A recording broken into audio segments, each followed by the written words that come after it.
everybody. Today I wanted to talk about psychic attack and what exactly certain types of psychic attack are.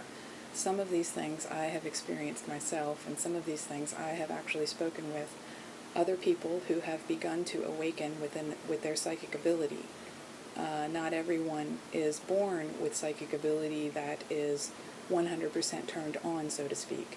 You can go through, half or most of your life living a sort of 3D experience, and then one day suddenly have a psychic awakening, in which case you might not understand what is happening. And it's not always a fun experience in the beginning. It can be kind of traumatic. So I want to talk about some of the things that I and some of these other people have discussed that we've experienced and define them for you. First of all, there's 3 different types of abilities that I want to address. There is the clairaudient ability. Clairaudience is when you are able to hear things, and it's not things that don't exist. What you hear in a sort of auditory and yet somehow not auditory fashion. It's a very strange experience at first. But what you do hear are conscious beings. Now, if you don't have the gift of sight, as some psychics do have the gift of vision in present tense, present time, you will be able to hear conscious beings. And the easiest way to recognize that this is a conscious being is that you're not coming up with those thoughts. Do not discredit yourself. If you feel like you are not in any way responsible for the thoughts that are coming into your mind, investigating whether or not you are having a clairaudient experience is probably a good idea. Now, the second terminology that I would like to discuss is clairvoyance. Clairvoyance is the ability to receive visual images with your mind's eye.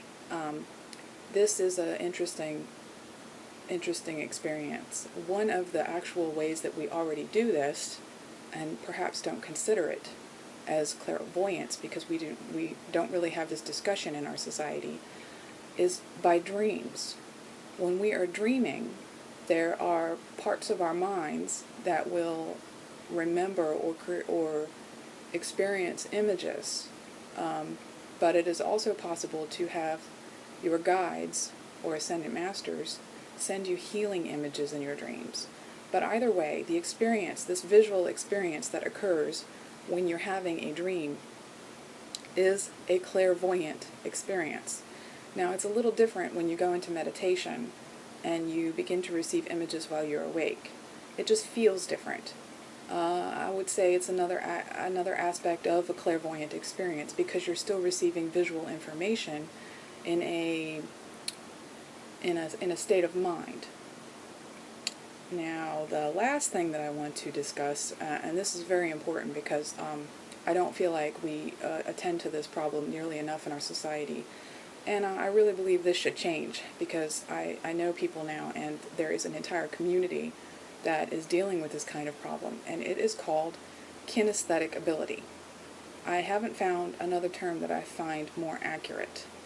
In the energy community, kinesthetic ability is known as the sense of the ability, your muscles and your physical body have the ability to actually feel things that you don't see. We call the pressure telekinetic pressure or a telekinetic experience. That's sort of the paranormal explanation for it, but kinesthetic is the energetic technical term in that community. It's also used widely in psychological and counseling communities. So you can rely on that term to express the experience of feeling physical invisible entities or anything with your body. Basically, you are exercising a sort of sixth sense that is not unlike using your fingertips to feel something, except it's your whole body and there's stuff around you and you're aware of it.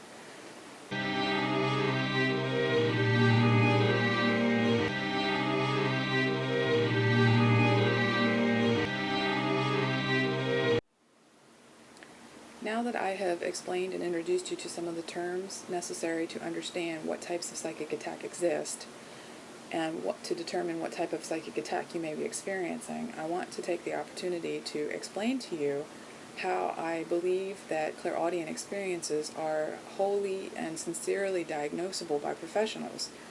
For one, there is an entire pattern to the way these types of insults occur. And during one of my first and second episodes, I remember going to the hospital and letting people know, some of the things that I was hearing.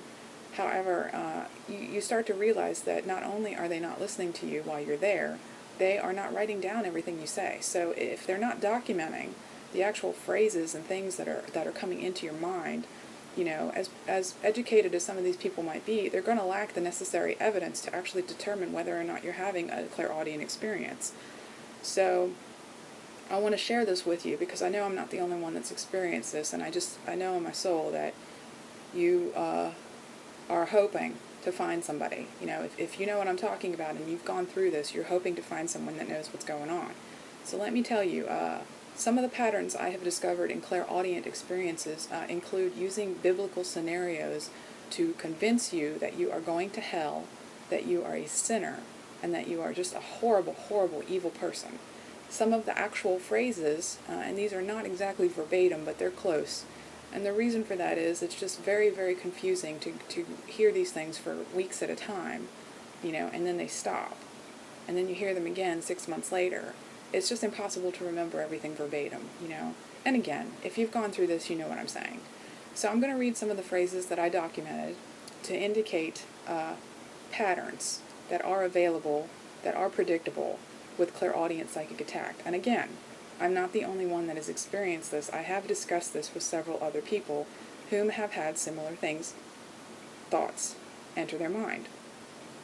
Just a few include, "You're stupid," "Kill yourself," "You are being punished by the devil," "You are going to hell, and the devil is here to collect your soul," "You are Eve, and Satan is your child."